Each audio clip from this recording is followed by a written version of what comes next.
하랑도를 일깨운 옹광법사.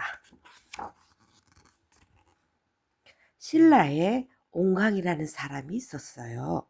옹광은 신라의 높은 귀족 출신이었는데 부처님의 말씀을 공부하는 스님이 되었어요. 그리고 서라벌의 상기산이라는 곳에 살았답니다. 날마다 혼자서 부처님 말씀을 공부하면서요. 옹광은 늘 이런 생각을 했어요. 어떻게 하면 부처님의 말씀을 제대로 공부해서 이 나라의 백성들을 바르게 이끌 수 있을까? 생각 끝에 옹광은 중국에 가기로 했어요. 당시 중국은 신라보다 넓은 데다가 여러 문물도 발달해 있었어요. 불교 역시 신라보다 발달했지요. 중국으로 가는 길은 멀고도 험난했어요. 하지만 옹광에게 그 길은 힘든 길이 아니었어요. 중국에 가면 더 많은 것을 배울 수 있다는 희망으로 가득 찼기 때문이에요. 당시 중국은 여러 나라로 나뉘어 있었어요. 그런데 옹광은 찾은 곳은 진나라였지요. 옹광은 진나라의 유명한 절과 이름난 스님을 찾아다녔어요. 그들에게 배우면서 옹광은 깨달았어요. 아, 나는 정말 우물 안의 개구리였구나. 날이 갈수록 옹광의 학식은 더욱 높아졌어요. 그러자 옹광에게 가르침을 받으려는 사람들도 생겨났답니다. 옹광은 그들과 함께 자신의 학식과 깨달음을 나누었지요. 옹광의 이름은 중국에서 널리 알려지게 되었어요. 그런데 중국에 커다란 전쟁이 일어났어요. 수나라가 일어나 중국을 통일하려고 한 거예요.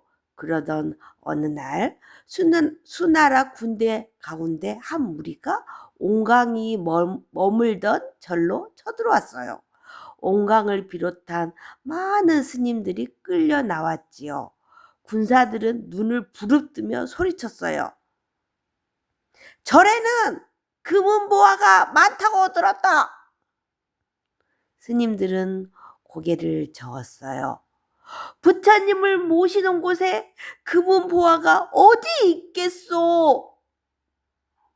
깎아머리 중놈이 겁이 많구나. 군사들은 스님들을 마구 때리기 시작했어요. 그때 수나라 군대의 장수가 절 밖에 있었어요. 그런데 저 멀리서 불길이 치솟는 거예요. 어디에 불이 난 거 아니냐? 불이 난 곳을 살피던 장수는 깜짝 놀랐어요. 절과 탑에 불이 붙어 활활 타오르고 있었거든요. 내 명령 없이 누가 절에 불을 질렀느냐? 장수는 불타는 절을 향해 내달렸어요. 장수가 불이 난 곳으로 달려갔지만 불길은 온데간데 없었어요. 분명히 이 절이 불길에 휩쓸렸는데 그때 절 안쪽에서 큰 소리가 들렸어요. 금은보화를 어디다 숨겼어? 장수는 절 안으로 들어가 보았어요. 그때 군사의 칼 앞에 있는 옹광을 보았어요. 순간 장수는 깨달았어요. 절과 탑이 불타는 환상을 본 것은 바로 저 스님을 구하라는 하늘의 뜻이었구나. 그 칼 내려놓지 못할까? 장수가 쏜살같이 달려와 군사의 칼을 내리쳤어요. 장군! 장수를 본 군사들은 모두 무기를 내려놓고 엎드렸지요. 장수는 옹강에게 고개를 숙였어요. 용서하십시오, 스님. 옹강은 이렇게 이기에서 벗어났답니다. 그 뒤 옹강은 걱정 없이 학문에 전념할 수 있었어요.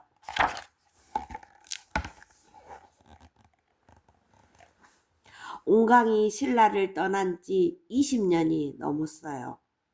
내가 갈고 닦은 학문을 내 조국 신라를 위해 써야 하지 않겠는가? 이렇게 생각한 옹강은 다시 신라로 돌아왔어요. 옹강이 돌아오자 신라 사람들 모두가 옹강을 반겼어요. 신라의 임금인 진평왕이 큰 스님으로 모셨을 정도였지요.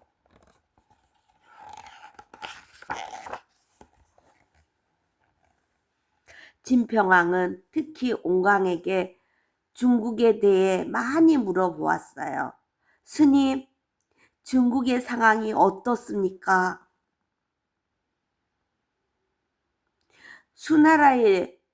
수나라가 중국의 주인이 되었습니다. 오랫동안 중국에 머물렀던 옹강은 중국 상황에 밝았지요. 이것은 신라가 수나라와 애교를 하는데 큰 도움이 되었어요. 옹강은 수나라로 보내는 애교 문서를 도맡아 썼고 수나라 사신을 맞이하기도 했어요.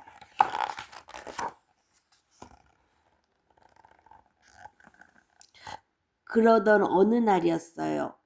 법사님, 법사님께 가르침을 받고 싶어 왔습니다. 기상과 추왕이라는 젊은이들이 옹강을 찾아왔어요. 저희의 마음을 바르게 깨우칠 가르침을 주십시오. 기산의 말에 추왕이 덧붙였어요. 가르침을 주신다면 마음 깊이 새겨 평생의 교훈으로 삼겠습니다. 옹강은 고개를 끄덕였어요. 부처님의 제자들에게는 부처님의 제자로서 지켜야 할 계율이 있었어요.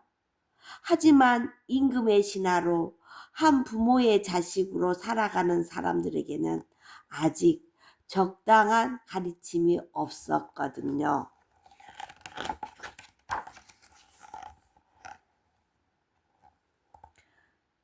내 말을 잘 새겨 듣게 옹강은 두 젊은이에게 세속 5개를 일러 주었어요.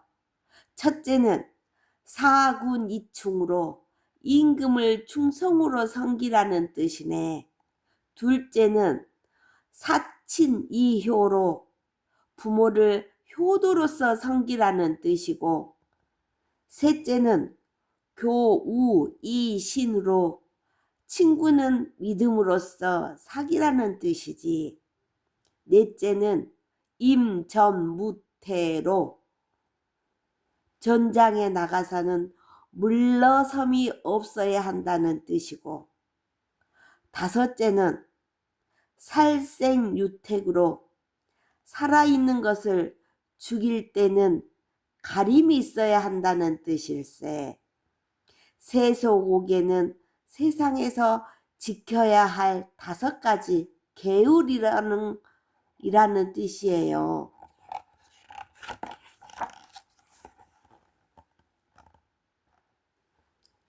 기의산이 고개를 가웃했어요.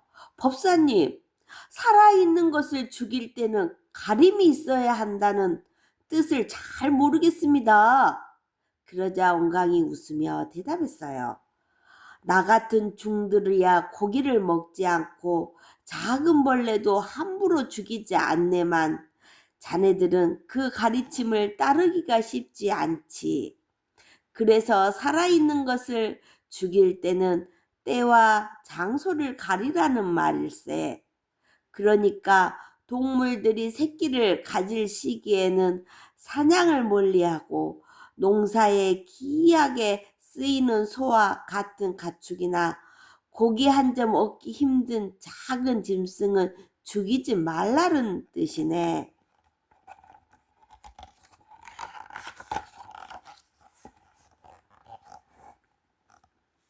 그 뒤 기상과 추왕은 전장에 나갔어요. 당시 신라는 백제와 끊임없이 전쟁을 벌이고 있었어요. 그런데 신라군이 백제군에 밀려 후퇴하게 되었어요. 그러자 기산이 나섰어요. 온강법사께서 전장에 나가서는 물러섬이 없어야 한다고 말씀하셨다. 추왕도 그 뒤를 따랐지요. 그 가르침을 따라 죽음을 두려워하지 않고 싸우겠노라. 두 사람이 앞장서자 도망치던 신라 군사들이 멈춰섰어요. 두 사람이 목숨을 걸고 싸우는 것을 보며 신라 군사들도 하나 둘 백제군을 향해 나아갔죠. 신라군의 사기가 오르자 상황은 금세 바뀌었어요. 신라군은 백제군을 크게 물리쳤지요.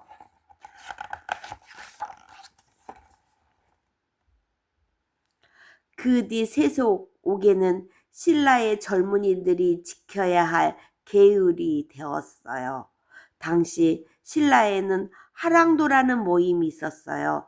하랑도는 하랑이라는 우두머리를 중심으로 낭도라고 불리는 젊은이들이 모여 학문과 무예를 닦고 나라가 이태로워지면 전쟁터로 나아가 나라를 위해 싸우는 모임이었어요. 하랑도는 기상과 추왕처럼 세속 5개를 지키고자 했어요. 그래서 세속 5개는 하랑도의 계율이 되었고 하랑도는 온강을 스승처럼 받들었어요.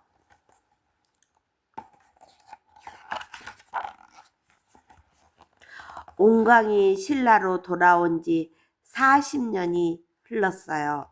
어느 날 온강이 머물던 항룡사에 이상한 향기가 가득 퍼졌어요. 어디서인가 아름다운 음악도 흘러나왔지요. 무슨 일일까? 사람들은 온강에게 달려갔어요. 그런데 온강은 단정하게 앉은 채 꼼짝도 하지 않았답니다. 법사님, 법사님! 온강이 세상을 떠난 거예요. 사람들은 온강의 죽음을 몹시 슬퍼했어요. 하지만 곧 기뻐하며 온강을 저 세상으로 떠나보냈답니다. 부처님의 제자로서 한평생을 산 온강이 좋은 곳으로 갔을 거라고 믿었기 때문이에요.